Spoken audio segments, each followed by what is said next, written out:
Hey, welcome to the third video in this series. This time we're going to concentrate on adding details to the skin of our character. Let's go ahead and jump straight into it.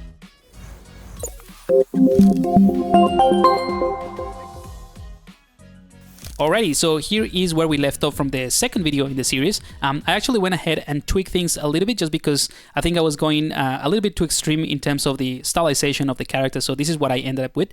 Let me just show you a before and after so that you have a rough idea of the changes. So this is what we ended up with in the previous video. This is the tweaked version of the primary shapes of the head within ZBrush, and this is what I refined. So I just went ahead and tweaked things so that it's still stylized in a way, but a bit more natural, more humanoid, right? So this is what we currently have in this project. So the idea of this video is that I'm going to show you how easy it is as well to add details, all the pores and tiny wrinkles of the head. We're not going to jump into the wrinkles that are generated dynamically as you change expressions. So we're just going to concentrate on creating kind of like the bumps and the pores and tiny wrinkles or memory kind of like wrinkles of the face in a neutral pose. So these are not necessarily dynamic wrinkles. So, and it is important to make that distinction because we need to use neutral faces as references to create this kind of like pores and details. So let me just show you here as well in our reference board. So most of the faces that I have here, they have an expression one way or another. This one is kind of like, maybe this is a bit too young in terms of wrinkles. Maybe this one right here. So you see, this is a more neutral face. I'm talking about Joaquin Phoenix, this one. It has a neutral face, kind of, and it has a few wrinkles that we can identify. So here at the top, some here at the bottom. So these are the type of things that we're going to concentrate on in this particular video, just creating the high frequency details of the face before we jump into the expression. Now, before we jump into ZBrush and detail the face of a character, I just want to show you a resource that I think it is absolutely fantastic for this type of high frequency details and tiny pores and all of that. It is from Daniel Bochung. Hopefully I'm pronouncing that correctly, but it is basically danielbochung.com, and these are incredibly high resolution images that you can use as a reference, especially to understand kind of like the direction of the pores and the very high frequency details of the skin. And let's go ahead and find maybe this one right here. Marcus and Joe. These two are pretty good. Just wait until they load. There we go. So just wait until it loads and it has a super high resolution. So we can get really, really close. It's just loading up, but you will be able to see, how detailed this photograph is. And this is very important, I think, just to study this type of high frequency details to see, like, even though they might look just like bumps or, pores and indentations, there is some kind of directionality, as you can see here. And this area right here, they have like, the pores are being stretched out and it's generating some tiny wrinkles. So, it's really cool to study the way that the skin sort of changes in terms of the material, of the properties of the material here around the lips. So yeah, this is a really awesome reference or resource that you can use to study these type of wrinkles. Let's not get that close. So yeah, this is just an extra, reference that you can use to study the high frequency lines and pores of the human face. You see, it's really, really interesting, but I'll leave it up to you. I just thought it's a very cool reference that you can use. All right, so going back to the actual tutorial, we have already covered the setup of the project. We have tweaked the base mesh of the character or the face of the character, and now we're going to concentrate on adding those details. And this is the basic workflow that you will follow with any character in ZBrush, right? You start with a base mesh, you start subdividing to adjust the primary, secondary shapes, then tertiary shapes, and then eventually you get to details. So that's kind of like what I'm doing at the moment. So we have already edited the base mesh and the secondary shapes. Now it is time to add the details. And then once we have our character with our primary shapes right, the secondary shapes, we have the tertiary shapes, and we have the details on our character, then we can move on to the expressions and the wrinkles or the dynamic wrinkles, right? So what I'm going to do now is click on plugins, and I'm going to click on face tools and click on face tools. All right, I'm going to send the base model only. And again, just like I showed you in the previous video, I'm going to create a new one. You can go ahead and relink it to the previous one if you have a project already open in ZBrush. But I'm just going to create a new one just to keep it simple. And in the subdivision level, I'm going to click on 7. So that way we have lots more resolution. And I'm going to make sure that the normal details is ticked on. So again, all the default settings, I only change this to level 7 to get a 4K texture resolution. Now the rest is the same. I'm going to go ahead and click on Go Z and wait until Character Creator 4 or the ZBrush Face Tools plugin set up the entire project with the high res and all of that inside ZBrush. All right, so now we have our character with all the high frequency details in ZBrush. Keep in mind that we have 7 subdivision levels, so we have plenty of resolution right now. Let me just collapse this for a second just to show you. Currently, just this subtool, the face or the head, it has 17 million polygons. So it's still, pretty good and pretty decent to work on, but it is quite a few polygons, right? So if it takes a while, just don't worry. It's just because there's a lot of polygons, a lot of points happening. All right.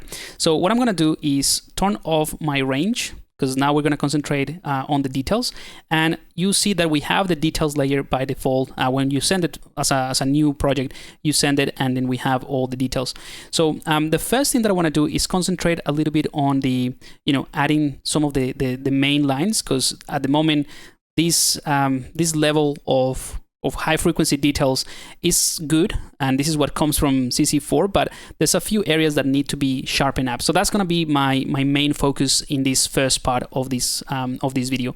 So in terms of the steps to actually edit the mesh, again, it's pretty simple. Remember, the detailing layer is just a layer within ZBrush. So what I need to do is go to the high subdivision level, which by default I am in 7, and I'm going to go to the layers and open that up, and I'm going to click on record. So I'm going to click on that one, and now I'm recording in this layer. So I'm actually editing the base layer that has all these details, right? So let's collapse this one now. And now that we have the layer recording, we can actually go into lowest subdivision level, maybe level 6 or 5, just so we can control things a little bit better. And I'm going to use the damp standard brush. I'm also going to enable symmetry. Whoops, let's go ahead and switch to C-sub. And I'm going to go ahead and start sharpening up some lines. So subdivision level 5 should be okay. You can also start smoothing things out if you want to a little bit. So again, just think about what are the lines that in a neutral pose are kind of like the ones that you're going to create. Try not to go too crazy with this unless you're doing a character that is pretty old, that will have this type of memory folds or memory wrinkles. So I'm just going to sharpen up those kind of like the eyelids, bottom of the eyelids, not too much. I wouldn't say that these are like details or like pores. This is just a bit of a refinement of the primary shapes. All right, and obviously to make it a bit more realistic, we can turn off symmetry and start adjusting this asymmetrically. Again, I'm not going to go too crazy with these lines, these folds. I just want to make sure that I address whatever lines are more visible in a neutral pose. And for that, it's always good to collect references that are also in a neutral pose and see which ones are the most prominent ones. So I'm going to take advantage of the pores and the things that are already part of the mesh, or of the high frequency details that came from CC4. So I'm just going to exaggerate those lines a tiny bit. Let's do the same thing here for the other eye. All right. So, pretty simple stuff. Maybe exaggerate these lines a little bit. And you don't have to, by the way, you don't have to have this high frequency detail and follow it along based on the scan data. If you want to do something that is totally different from what came from Character Creator 4, you can just go to... Let's go to subdivision level 7. Let's bring in a brush that comes with ZBrush. I don't know if it's already loaded by default. Let's press B and S for smooth. I'm going to look for smooth stronger. Yeah, it's not loaded. Here it is. So the smooth stronger. If you don't have it or if you don't see it in ZBrush, you can just load it up from the lightbox. Go to lightbox, brush, smooth brushes, and it should be here. So smooth stronger, just double click on that and it will be loaded. And that brush allows you to smooth out all of these details. So I'm going to press X just to have symmetry. And you'll see I'm just kind of like removing those details altogether. So just flattening those details.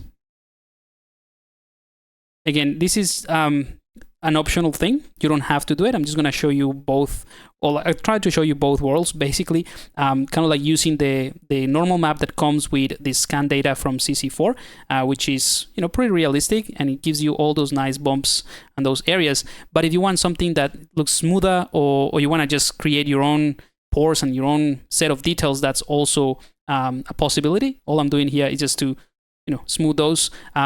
If you want to get something that it looks even smoother than that, you can go to subdivision level 6 or even 5, and that way this smooth brush, the stronger smooth brush, is going to give you a much better, much obvious result, as you can see here. Yeah, just make sure that when you go back to subdivision level 7, you do another pass of cleaning up or smoothing, right? Now, the reason I'm showing you this is because you can totally go ahead and create your own details, or you know, smooth some of the details that come with CC4, but then create your own in a different way. And for that, I'm going to use a custom set of brushes, or a pack of brushes that I created for this purpose, specifically of creating skin details. And I'm going to leave a link to those brushes pack in the description of this video. But just so that you know which ones I'm going to be using, I'm going to go to my brushes. So I have a couple of packs here. So I have the skin pack that comes with all of these brushes, and I also have the creature skin pack. I just want to show you both because you might want to go for a human character, or you might also want to go for an alien creature type of humanoid character. So you can totally do that with this type of brushes.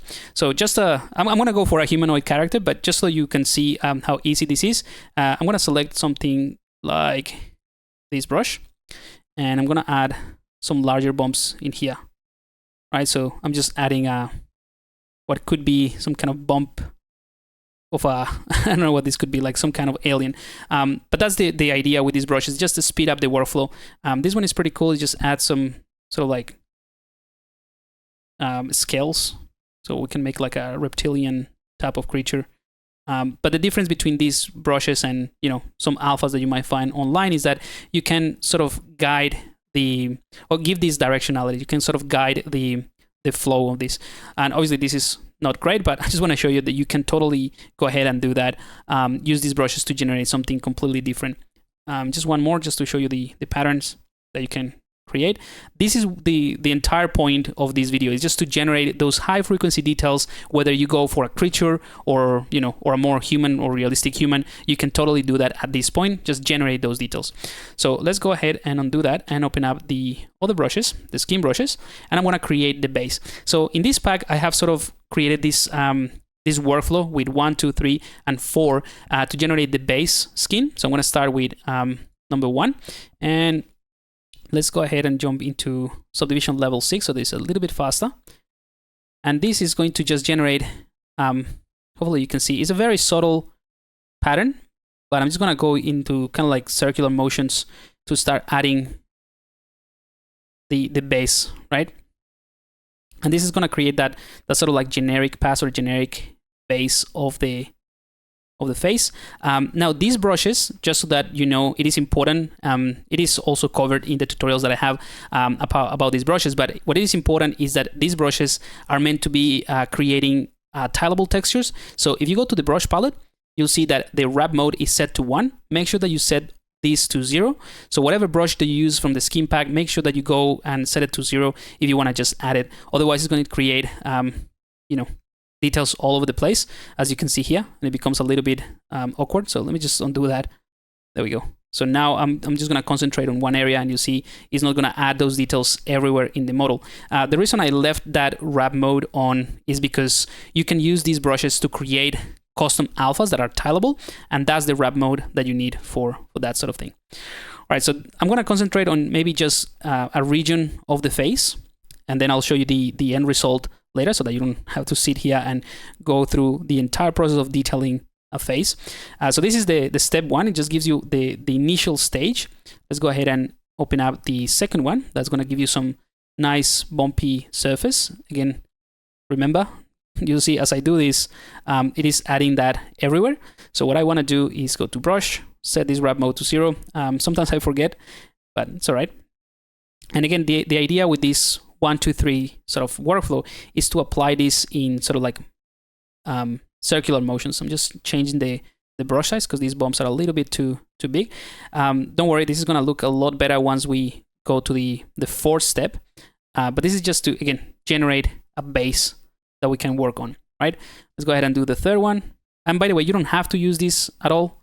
This is purely a simple way of getting to this point quickly. Let's go ahead and set this to 0 as well. So this is adding like tiny bumps. But instead of, if you don't want to use these brushes, you can do the same thing with the standard brush and just, I'll show you in just a second. But this is the main thing, right? If you don't want to use these brushes, you can use the brush, the standard brush, so BST, and you can change the stroke to something like spray and change the alpha. Let's go for alpha 08, and you can do the same thing, right? Obviously, changing a little bit of the intensity as well. So you can do very similar things with the brushes that come with ZBrush. It's just that these brushes that I set up, again, they're just to speed up the process a little bit more. So we have 1, 2, 3 in terms of the steps. I'm going to go to the fourth one. The fourth one is going to load up a custom smooth brush. So I'm going to double click on that. And if I press the shift key, you see now I have that in here. And that's the one that also, make sure that wrap is to 0. This is the one that allows me to sort of integrate all of these details really nicely. And this brush is based on the smooth peaks in ZBrush. So I'm just going to press, vary the pressure as well. So pressing harder or softer in some areas.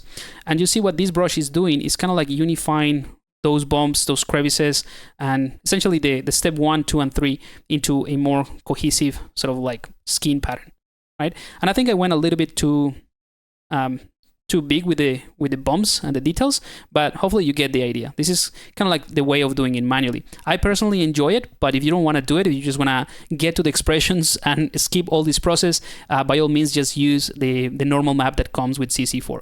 Now I'm going to go ahead and open a couple more just to cover some of these brushes. Again, just let me reiterate, you don't have to use these brushes at all. You can use any brush that you want to detail your sculpt in ZBrush. The only reason I'm showing you this is because it just speeds up this process a little bit more for me. So for instance, let's go ahead and take this one right here for the eyelids. And let's go closer here. Oops. Again, same thing. Make sure that the brush is set to 0 here in the curve. Otherwise, you'll add it everywhere.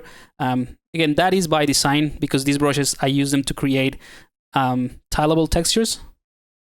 But when you get to this point, it's probably better to turn it off. I'm gonna go into solo mode.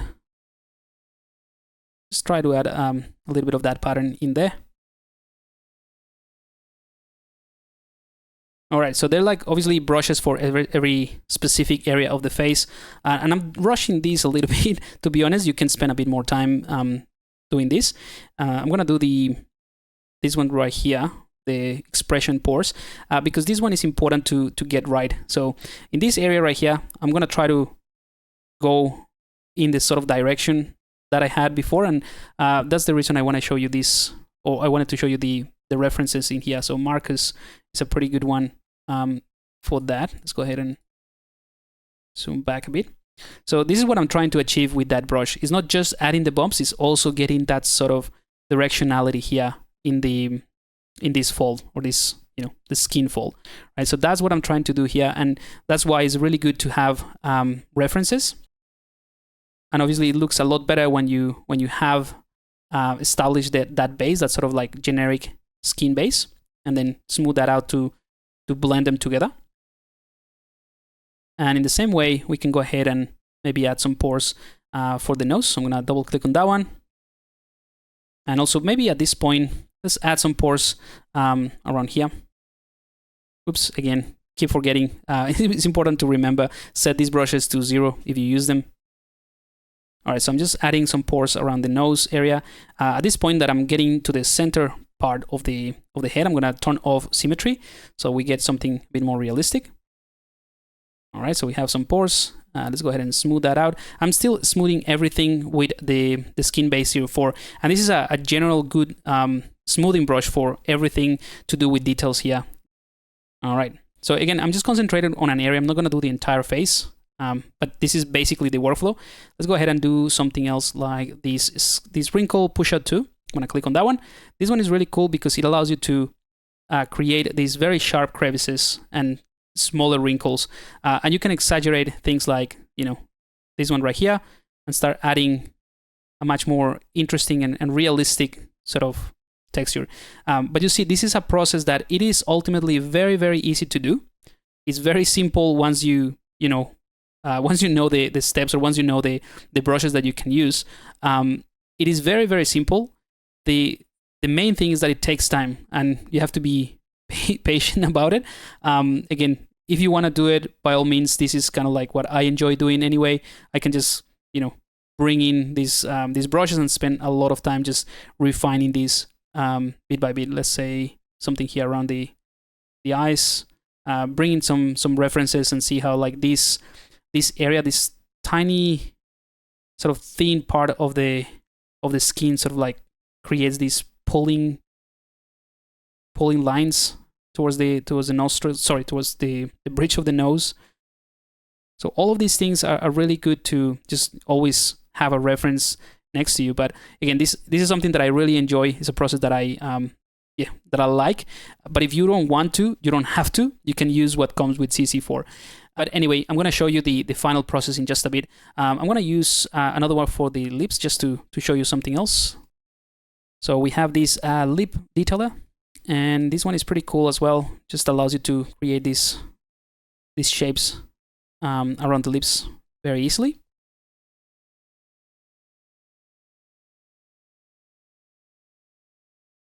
All right. Again, this is something that I've done very, very quickly, but as you can see, you can totally generate these details in any way you want to. I'm going to use more of a default brush, like the damp standard brush, to really sharpen some of these lines. And again, I'm doing this very, very quickly, but I just want to show you how all of this that I'm doing is translated, or will be translated, as a high fidelity normal map into CC4 once we send it. So I'm just going to sharpen these ones up. And you will clearly see the difference on the areas that I didn't work on and the ones that have these bits. I also like to do some manual asymmetrical details, let's say some acne or scars from acne, for example, things like that. Maybe with the standard brush, I'm going to press BST and go to brush, and I'm going to reset all my brushes because I've been, tweaking them too much. So let's do that. So with this one, I'm just going to add some tiny bumps. And yeah, that sort of creates a more customized or bespoke texture details. But, don't go too crazy with that one. I'm actually going to enhance this tiny bump that comes with CC4, so just that you can see it later on. All right, so again, this is something that it is very tedious to watch, I would say. It is a very repetitive action, but if you take the time and study the reference that you collected, and you actually think about where the different pores and the different type of wrinkles are placed, you get something that looks pretty cool. So what I'm going to do is just show you the process of how you can send this back to CC4, and then I'm going to show you the end result of what I created so that you have a better idea. So it is actually very, very simple. All we have to do is, again, go to update to CC4 or character creator, click on that. Again, wait until this whole process or the plugin goes through the process of analyzing what we've changed until we get the pop-up window and we can tell ZBrush what we actually want to send to CC4. There we go. So this is what we had in the previous video. So we just sent the base mesh. This time, I only want to change the base normals or the details. So let's go ahead and click on base mesh. We don't want to send any of that. We actually want to send the details and the normals, right? Or basically we want to send the details and it will automatically convert the details into a normal map. So that's what we want. You can also choose this to be a map of 4K if you want to. I think 2K is totally fine. But again, if you want to, you can just set this to 4K. And that's it. Let's click on Update Character Creator. And if you get this pop-up, is because we don't have a subdivision level for the teeth. So we're actually going to get this pop-up for the upper teeth, the bottom teeth, and the tongue as well. So let's click OK. There is the lower teeth, and here's the tongue. That's it. So that's totally fine. If you don't want to see that pop-up, if you get scared about those pop-ups, you can just add a subdivision level to the teeth and the tongue. And the reason, by the way, the reason we get these pop-ups is because we left the tick boxes enabled and we don't have subdivision levels. All right, so now we have our character. Let's go ahead and do a screenshot. And that way we can sort of compare what we did in ZBrush. So let's paste it there. I'm going to do a crop. hopefully you can see the difference. I'm gonna get closer so that you can see more of the changes that I've done. All right, so the left-hand side is the one that we had before, and these are the details that we did in ZBrush. So we clearly see a big difference around here, and the lips, and the pores around here, and obviously the eyelids as well. So it is very nicely translated from what we did in ZBrush into the normal map. Again, this also has other material properties like translucency and all of that, so it's not going to be as strong, but it is there, right? Very, very simple stuff. And now we have all the pore details that we added in ZBrush. The resolution is 2K. Again, if you want to set it to 4K, you can totally do so. But all the pores and all the details that we created are in there in the form of a normal map. So that is pretty cool. All right, so that is basically the workflow. As you can see, it's very simple. And as a quick recap, it's very simple process. You can go to Plugins, ZBrush Face Tools, send it to ZBrush, and in ZBrush, you can just go ahead and do the edits that you want to the mesh. One of the cool things about this process as well is that you can send it back to CC4 and double check and say, okay, this is kind of like cool. It's kind of working, but maybe I want something a bit more pronounced in this area. So the one that I did in ZBrush is not very obvious around here. So I might want to do something more extreme. So you don't have to send back for everything. You can just go back to ZBrush, go to the project that you're working on. And I'm going to really exaggerate this one just to show you. So BDS to go to Damp Standard Brush. Again, forgot to go to layers, record on that layer, and I'm just gonna exaggerate this on one side, so just so you can see how easy this whole workflow is. Maybe the other side as well, just so that it doesn't look as weird. Again, this is just a quick test to show you. All right, so you go ahead and say in CC4, you know what, this is not working. I wanna tweak it a little bit more. You go back to ZBrush. Again, you'll have to do the same thing, but it's just a matter of updating. You don't have to, send it back and forth. You can just keep sending things from ZBrush to CC4 every time that you do an update. So I'm going to click on Update CC4. Again, it's going to go through the entire process. And here we have the pop-up. And this time, I'm going to do the same thing. I'm going to send the details or convert the details to a new normal map. I'm going to send it as a 4K, actually, so we can check the difference. And this time I'm not gonna send the teeth, the eyes, or the tongue. This is the reason why we got those pop-ups before, because we didn't have any subdivision levels. So I'm just gonna send the head and click on update. And there we go, it's going through the process, and as you can see, it's not having any issue with the pop-ups. All right, successfully exported. Let's go to CC4. And there we have it. So we now have our nice sort of like crevice in there. So it is a pretty cool process. You don't have to go back and forth. I mean, you can if you want to, but it is just easier to sort of like send it to CC4, check that everything is working. You might say, you know what, this is a little bit too extreme. Go back to ZBrush, smooth it out, and you're good to go.